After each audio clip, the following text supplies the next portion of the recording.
Bangladesh is one of the most critically vulnerable countries because of the adverse impact of climate change. Frequency, severity and unpredictability of cyclone, floods and other natural disasters are already on the rise and will increase further. Around 27 million people are at risk of being directly affected, including displacement, loss of life and livelihood. সিডারের পর তো আমাদের জমি জমা সব চলে গেছে সিডারের পরে এই রাস্তা হওয়ার পরে এখন তো মনে করেন এই আমার বাম সাইডে আমার বাসা ঢুকাছে এইটুক জমিতে থাকি মানুষের জমিতে তাও বছরে 2 কেজি ধান দিতে হয় তারপর এই জায়গায় আসি তারপর এই পিছনে উত্তর দিকের বেরিবাদ ছুটে যাওয়ার পরে আমাদের এই বাসাও তলাই যায় তখন কি করব সবাই কথার স্বার্থে রাস্তায় বাসা দিছি কি করব আমাদের জমি জমা সব ভেঙে গেছে নদীতে এখন তো আমাগো যাওয়ার কোনো রাস্তা নাই আমার দাদার প্রায় 5 একর জমি নিয়ে বাড়িটা ছিল এখন নদীর ভিতরে এখন বর্তমানে এই ভেরির কুলে একটু ছাপড়া দিয়া কোনরকম আছে নদীতে ভাঙলে নিয়ে গেছে এবং বাড়িঘর কোন জায়গায় করতে পারি না Salinity will increase in wetlands, canals and rivers in the coastal region. Rise of temperature accompanied by reduced rainfall will accentuate vulnerability to drought in the Barind Tract. Industrialized countries that are mainly responsible for climate change have been making commitments since Copenhagen Summit 2009 through Paris Agreement and COP22 in Marrakesh to mobilize $100 billion annually by 2020 for developing countries like Bangladesh to address the climate change. Ahead of the Marrakesh conference, developed countries declared a roadmap to $100 billion. There was, however, no specific commitment of funds to be provided for adaptation, nor is it clear if and to what extent the committed $100 billion were to be made available as grants. In fact, they have so far committed only about $36 billion, that too with no clear indication on what proportion of it will be provided for adaptation and as grants for Bangladesh and other the worst affected countries. In the meantime, of the $2.5 billion needed per year for only adaptation, Bangladesh has so far raised only $1.27 billion from national and international sources. Bangladesh government created his own fund that is called Bangladesh Climate Change Trust Fund. We are implementing projects under that fund. For the last 7-8 years, government allocated around $400 million. It is equivalent to 31 billion Bangladeshi taka. There is some international source that it is least developed countries fund. We are supposed to get fund from that least developed countries fund as well. But we are not getting enough from our expectation. However, budgetary allocation to this fund has come down significantly, while the Resilience Fund, created with contribution from donor countries, which raised only around $130 million, has also been closed down. Bangladesh is yet to receive any fund from the Green Climate Fund, including $40 million approved for a specific project. All these have exposed Bangladesh to severe uncertainty of availability of funds for badly needed adaptation.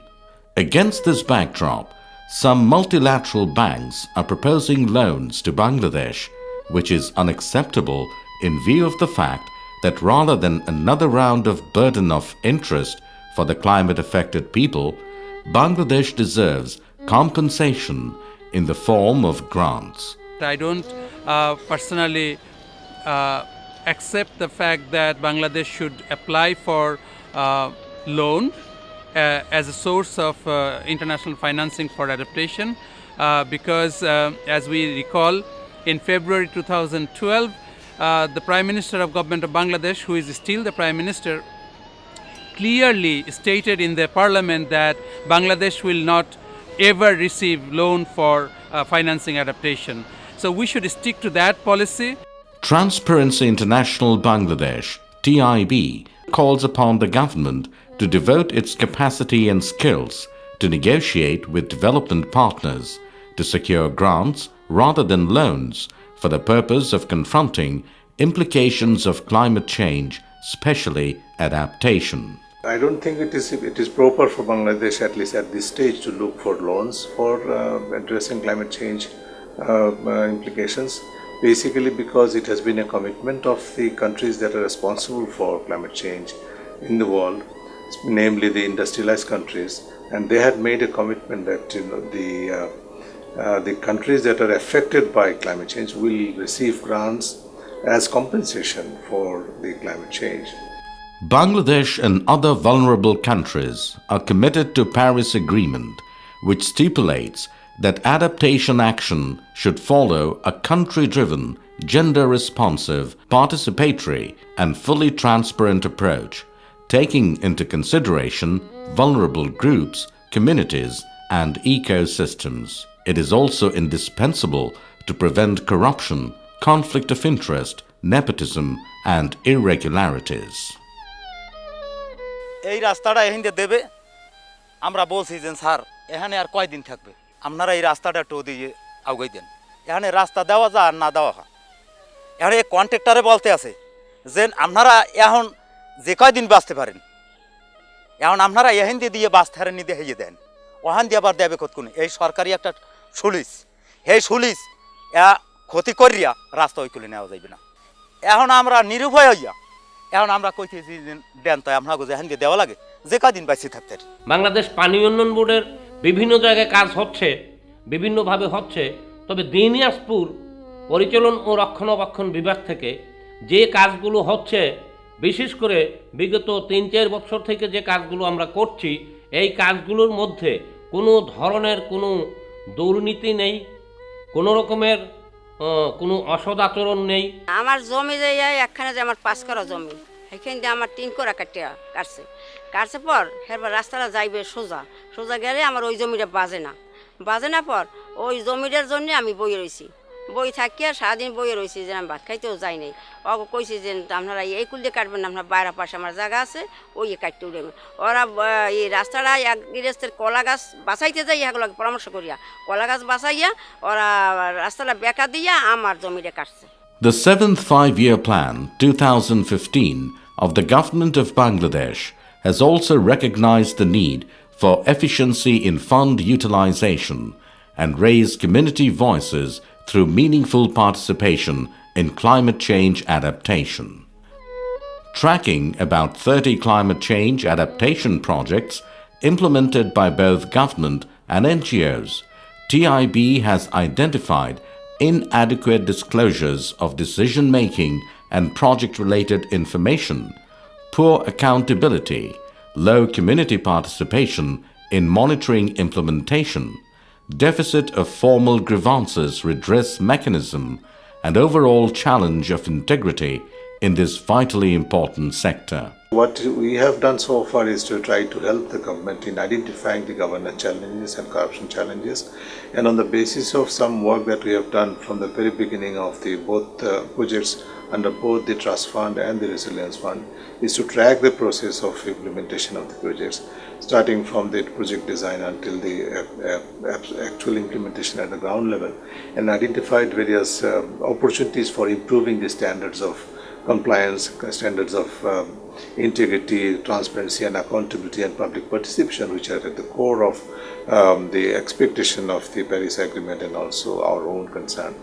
So, and on that basis, I think we have now come to a stage, Bangladesh has now come to a stage, particularly with reference to the Trust Fund, I can say that it has now built greater capacity to be able to demonstrate that yes, here is a country called Bangladesh which is capable of using climate change, climate finance properly with higher degree of integrity, honesty and transparency and accountability. This is quite possible.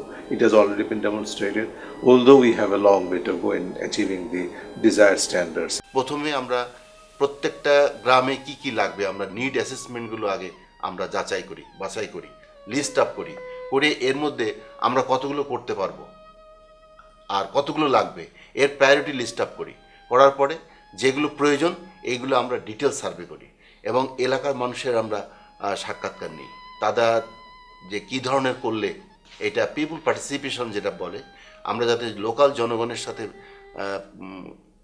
কোশ্চেনারির মাধ্যমে এইগুলো ফুটিয়ে তুলি যে কোনটা আমাদের বেশি দরকার এবং এইটা কিভাবে করলে ভালো হয়। I think that still now there is not enough representation from the local people. It is not properly institutionalized right now, but government and other organizations are trying to incorporate the local people to listen the grievance, to listen their needs, to listen their priority in that committee. Much more needs to be done to ensure higher levels of transparency, accountability and integrity in the use of climate funds and implement projects with meaningful participation of people at large and affected communities in particular.